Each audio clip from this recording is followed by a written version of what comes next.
What's up, guys? Welcome back. Let's have fun.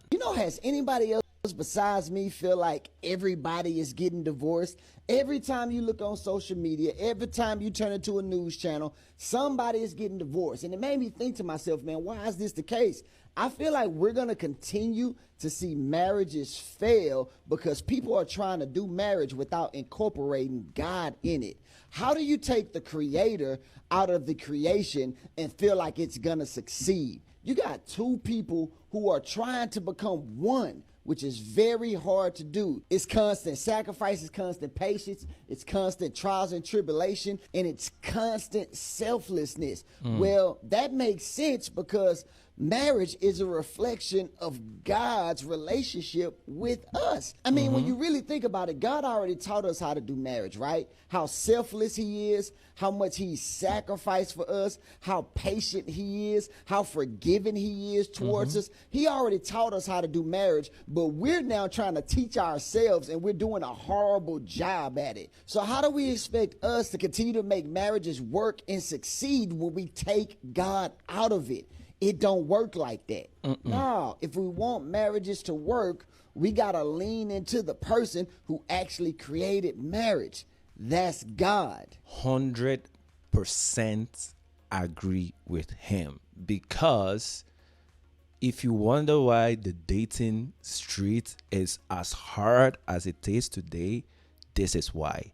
If you wonder why relationships themselves, marriages themselves are hard the way it is right now, this is why. I can't even say it any better than he already did. Man, this is true, because a lot of people are trying to do this on their own and it's messed up. See, when I say it's a lot, you are an individual with a different mindset, different personality. You grew up in a different environment, you had a different background, you understand life in a different way. And then there's this other person who is totally different from you, coming from a different place, different ideology and other stuff, and you are coming together to have a union. Do you know the friction that comes with it?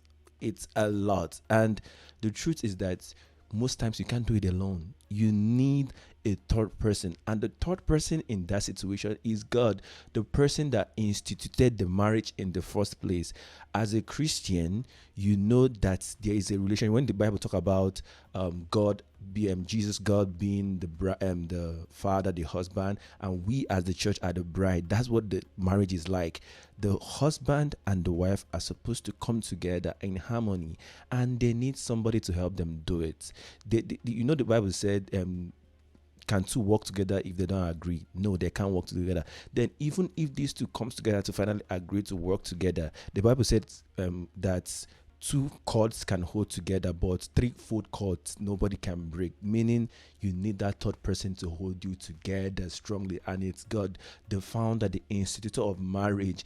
If you do it without God, it's gonna be very hard. You think forgiveness is easy, you think overlooking things is very easy, but then here's the thing, is that when you have a relationship with God and God is the one leading you, the Holy Spirit is the one leading you, and you are doing the things that you do in your marriage according to the way the Lord is leading you, it becomes easier to do these things. I always say it, when you marry somebody who is submitted to God and you're also submitted to God, their first interest or their first priority is to honor God. And in their journey to honor God, they honor you.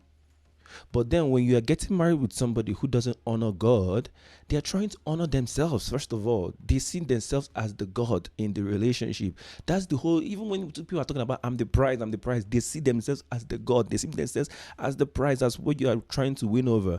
But when you are submitted to God, when you're both submitted to God, they are trying to honor God and then in turn honor you in the process. Because when you are in the right place with God, it's easier for you to be at the right place with your spouse. This is how it is. I don't know how you guys are seeing it, but I believe this so much.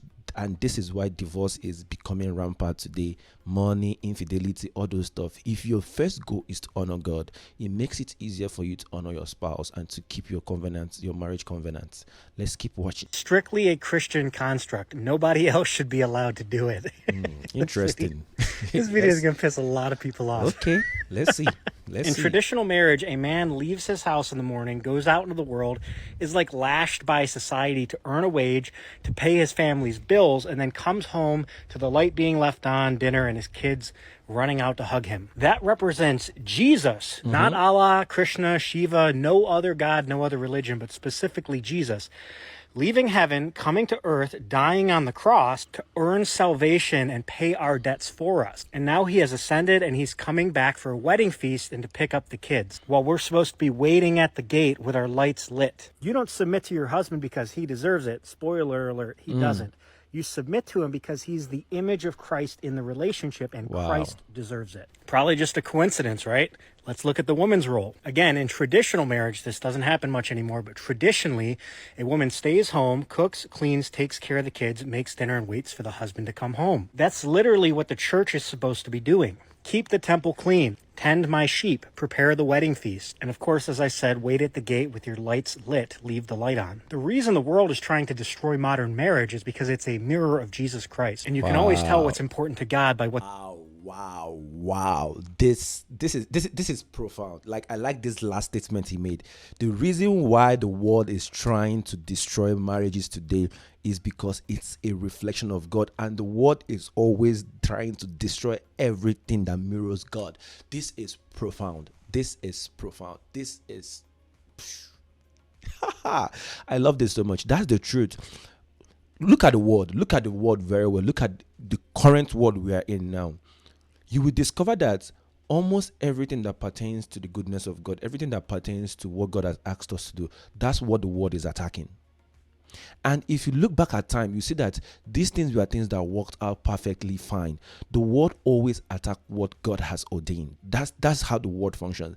And the enemy right now is focused on the family units. That's his focus now, because he knows that the society is held down by this the family unit. A good society is built based on the family unit.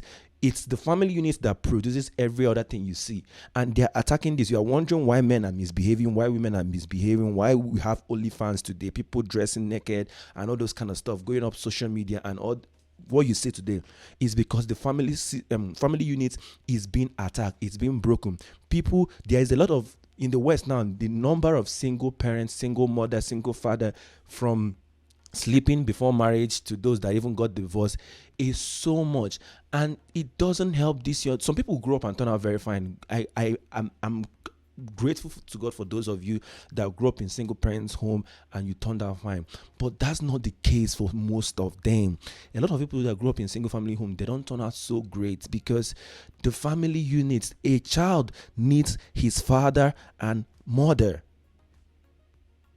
A child needs both parents to be able, because the kind of love or the kind of instruction parents or like a father gives to the child or the mother is different. The kind of love is a little bit different. Sometimes the man is always the authoritative one. He puts the fear, he mans up, he does all the whole strict things. That's why sometimes it looks like fathers are not like, the kids don't love them that much in some situation, because they have to be the stricter ones most times to ensure that these kids grow up right. And then you look at the mothers, they kind of are the nurturing, they take care of this. Personally, for me, my dad took care of everything I needed. He paid the bills, did everything. My mom, in most cases, she will always be the one to put the extra cash in my pocket and all this kind of stuff. Here, take this, take that, do this and do this. They are always finding a way to make you believe that they care more. Not like they make you believe that they care more, but like how they love makes you think that they love you more. But then the father also loves you so much as the mom, but their love comes in different ways, more than how that of the mom comes. You see, the world system is trying to destroy the family unit. If you have ears and eyes, open your eyes and see. That's why they're attacking marriages today. They're bringing so many things. They even have in the US, I think they have funds for single mothers, why so many women are willingly getting pregnant sometimes just so they can benefit from that government funded project or whatever. This is what the devil is trying to do, family unit. And I love what he said initially. Marriage, yes, is a Christian concept because God created the heavens and the earth. It's a Christian concept because that's how it's positioned. Like I said earlier, God is the father, he's the husbandman, while we are the bride, the church. And that's how marriage was also done. The man is the head, the woman is the wife. Where the man leads, the woman follows. They both work together, agree together, and make the family. The woman nurtures, take care of the home, does every other thing that needs to be done from when it comes to the home, why the man goes out there, try to gather what the family will eat and all those kind of leadership role and everything that comes with it. Yes, I believe that today, because of the economy and so many things, people are trying to blend in. Family income might not really work for so many people now. The wives are going to work and all those stuff. I believe in women going for their dreams and all those stuff, but I still believe even if you're going to go for your dreams and all those stuff, still know your primary responsibility to your home. That is why it's important that if you're getting married, find somebody that has the same marriage ideology as you. See, I think most times people have all these issues also because they don't really try to talk a lot. They don't communicate so much before they get married. They just have fun, eat shawarma, and do all those kind of things people do. But then, if you really, really, really want to have a happy home, you need to ensure that you make the person that instituted marriage to be a part of your marriage God.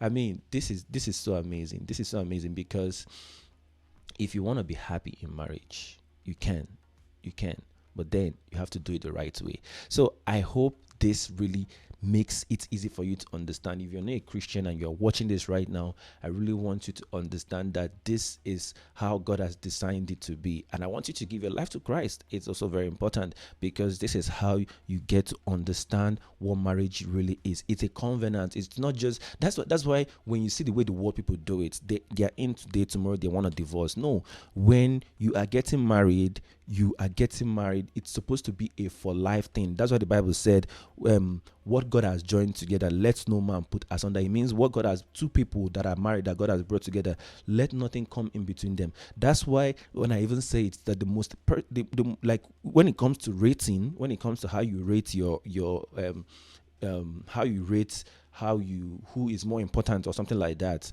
I'm not saying that nobody's that this one is more important than this one doesn't matter or whatever, but I'm trying to say how God saw it is that God is the most important person in your life. Then whoever you decide to marry is the most important person in your life. Then your kid comes next, then maybe your extended family, and then the rest of the world and stuff like that.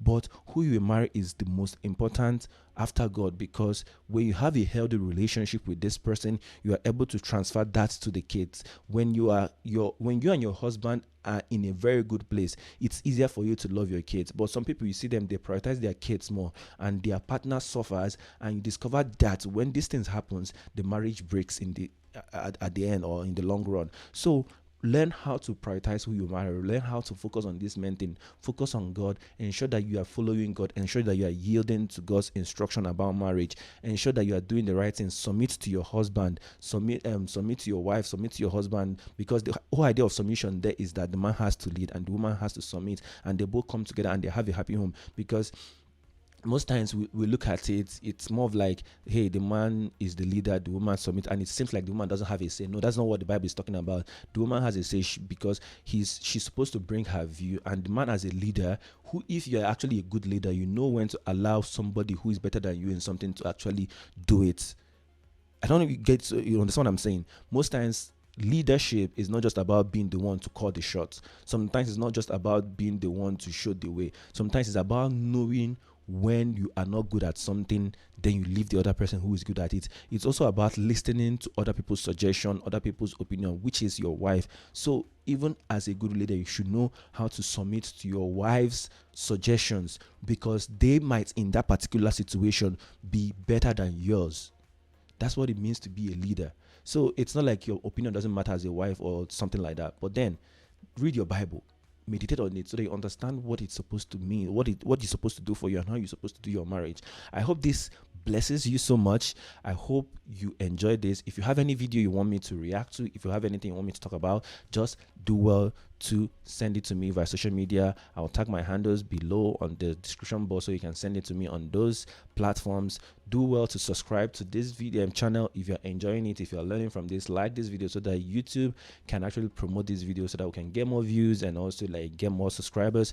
Then do well to share with your friends. Do well to turn on the notification button so that you'll be notified the next time I upload a new video. Thank you very, very much for staying up to this point and learning with me. I hope you had fun today. I hope you learned so much. It's not just about reacting to video, it's about learning from these things like always. So thank you guys. See you in the next video. Bye.